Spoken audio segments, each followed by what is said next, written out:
This is part 3 of my particle playground tutorials. I'm going to start with a PAL widescreen square pixels composition, 20 seconds in length. It's going to be quite similar to the second tutorial at the start of this, and I'm just going to make some color noise. So if you already followed that tutorial, you could skip this forward a little bit, but I'm going to use it a slightly different way, so it doesn't hurt to watch. Set the complexity to 2, the contrast to 200, and I'm using the evolution expression trick time times 600. I'm tinting this noise to red. I'm going to duplicate this a couple of times. So duplicate this layer. I'm going to rename it as red noise. Duplicate it a couple of times for the green and blue channels. And then we'll make sure we add all those together and offset them. So this is pretty much like we did in the last tutorial.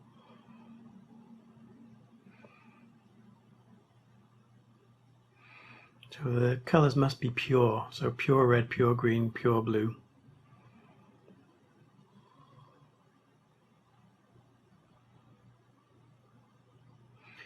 When they're all added together on top of each other, they'll be black and white until you offset them. Okay, so just try the color noise, see how that looks.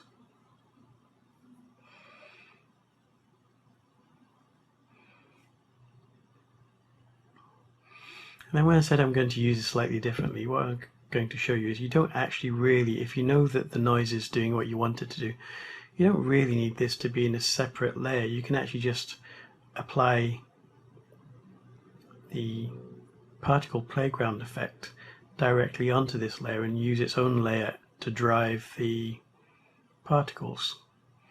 So it just, I don't know if it simplifies things or not, but it just makes it a little bit tidier.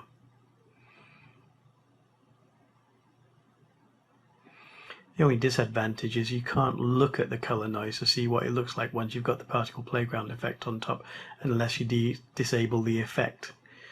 So drag this into a new composition, and I'm going to apply the particle playground onto that composition layer. You can use a cannon. I'm going to position the cannon at the bottom of the screen. I'm going to make sure it's only firing 1 particle per second, because I just want to check how these are moving, and if we reduce the numbers it's going to make it a lot quicker to preview. And I've increased the radius to very large, 30, so big particles. Changed the velocity down to 20 with a randomness of 5. And I've changed the direction of gravity to 0, so it points upwards. Now what we're going to do is we're going to apply the layer itself to persistent property mapper. I'm going to use red to drive X force, give it values of -100 and 100. Then you'll see that the particles wiggle as they move upwards, driven by the red channel. Then I'll use the green channel to drive Y force, giving it slightly different values and giving it a minimum of 0, a maximum of 100.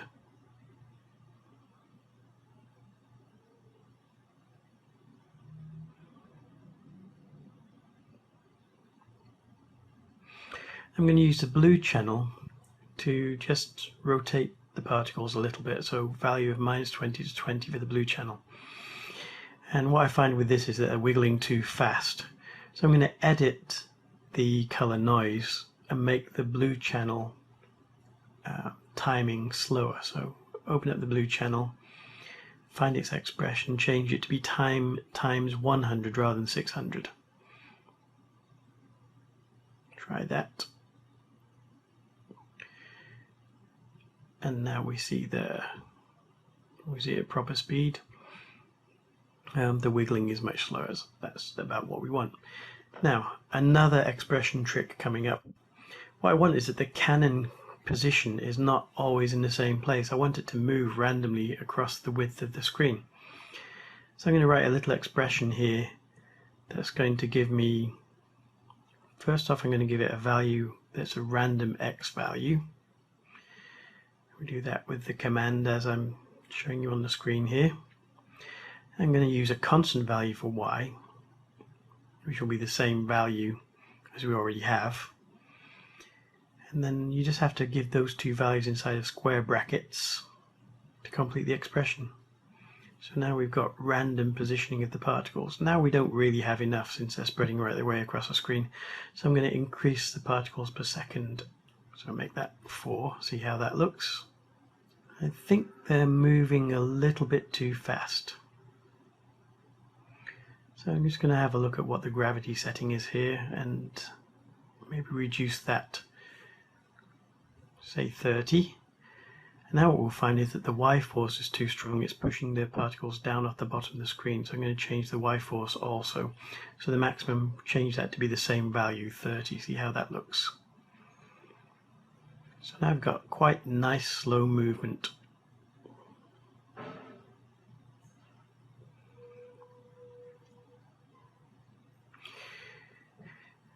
Now, what I actually want is that the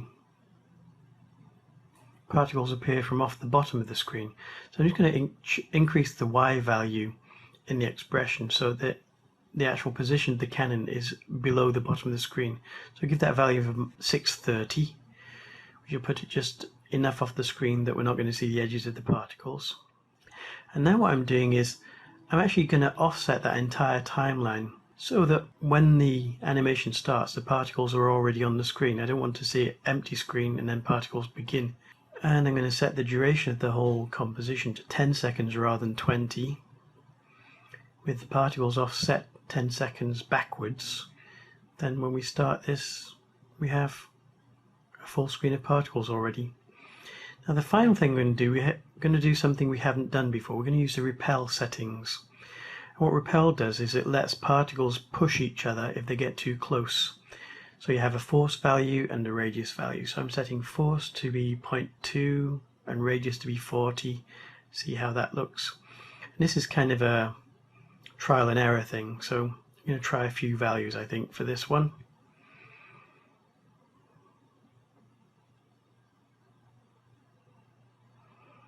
So try a bigger radius and a smaller force, see how that looks. You see that when two particles are close together, they kind of push each other.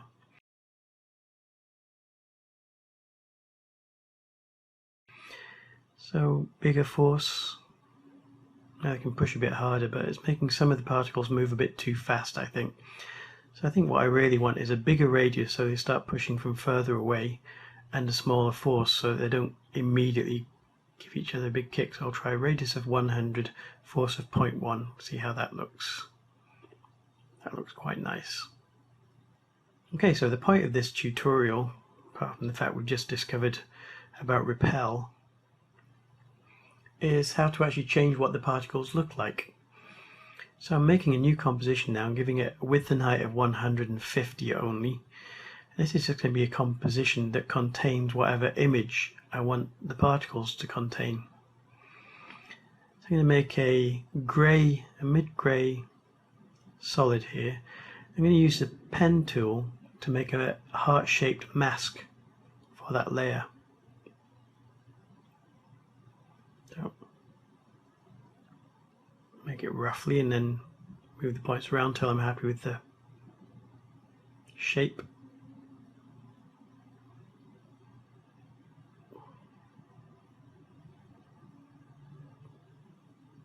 I'm going to use a trick to make this layer look a little bit 3D. So the trick is to use the perspective bevel alpha, but initially you don't get a very nice result because it has this hard edge to it. And to get rid of the hard edge, I'm going to use a channel blur.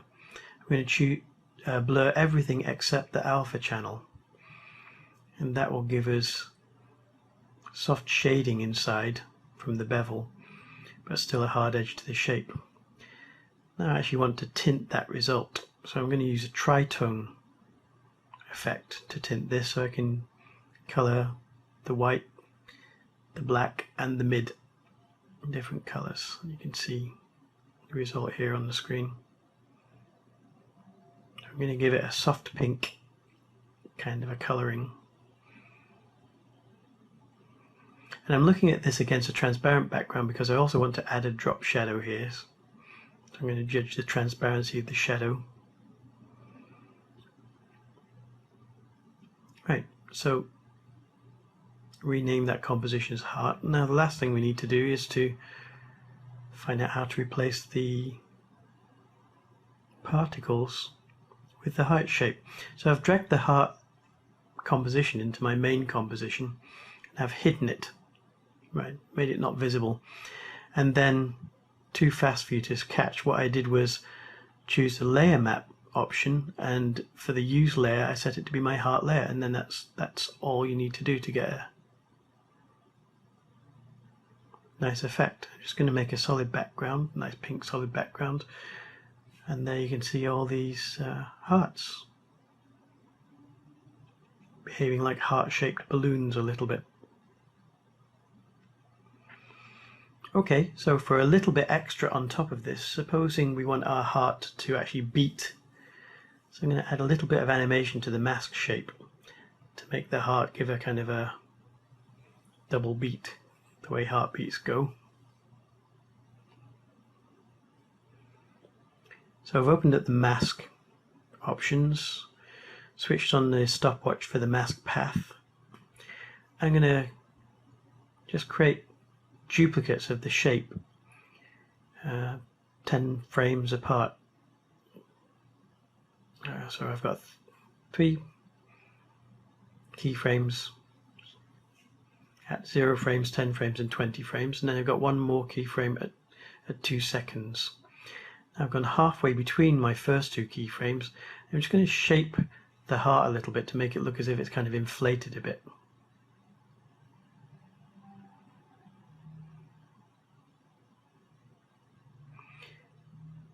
Test that, that looks quite nice. I'm going to copy that keyframe so it has a double bump. Now what we have to do is, normally we can loop keyframes, but for shapes it doesn't really work. So if you want this to repeat, you have no option really but to duplicate the keyframes. So what I'm doing here is just duplicating the keyframes at regular intervals. So just finish it off. And it's important that we had a 2-second cycle on this. So remember the fact that this is a 2-second cycle because we're going to be using that information in a little while. So let's see how that looks in our main composition. And what you can see is that all the hearts are beating in time with each other. And what I'd really like is if they don't beat at the same time. So you have this option to set the time offset type, and we've chosen relative random. Now set the random time to be the same length as our cycle length, 2 seconds. So it's going to pick a start time that's random up to 2 seconds. You've got to be careful with this because if your composition that you're using as your layer map is not long enough, then when you set the random time you can end up with the image disappearing before the end of your animation. So you must make sure that your composition that contains your layer map is longer by at least the loop length than your main composition. In this case, because our particles have a life of potentially 20 seconds, remember that we've offset them by 10 seconds, I made the length of my heart animation 25 seconds to make sure I had enough time. Now what I'm doing is I'm just going to animate my tritone colors with the same period length so that when the heart bulges it also becomes brighter and redder. I'm going to use the expression loop out cycle to make it repeat throughout the whole timeline. So that one I don't need to copy keyframes because it does work with the cycle command. So like I say, shape don't really work with the cycle command, which is a shame.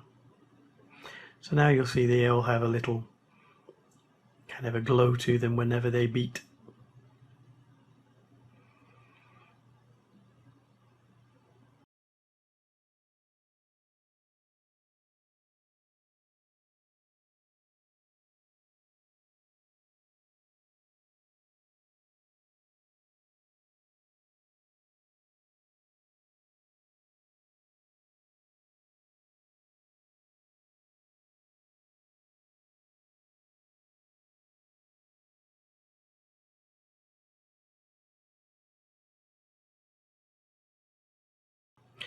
So that's pretty much it for this tutorial. So not very many things covered, but very nice effect anyway. So you can use all kinds of cycling animations to do this, and if you know Flash, you can make a loop animation in Flash and use that as your particle, which is something I do a lot, but since you may not have Flash, in this case I just use After Effects to do it. So I'm just going to change my background a little bit, put a nice ramp in the background, and then we'll do a full screen preview, and that will be the end of this tutorial. I hope you found it useful.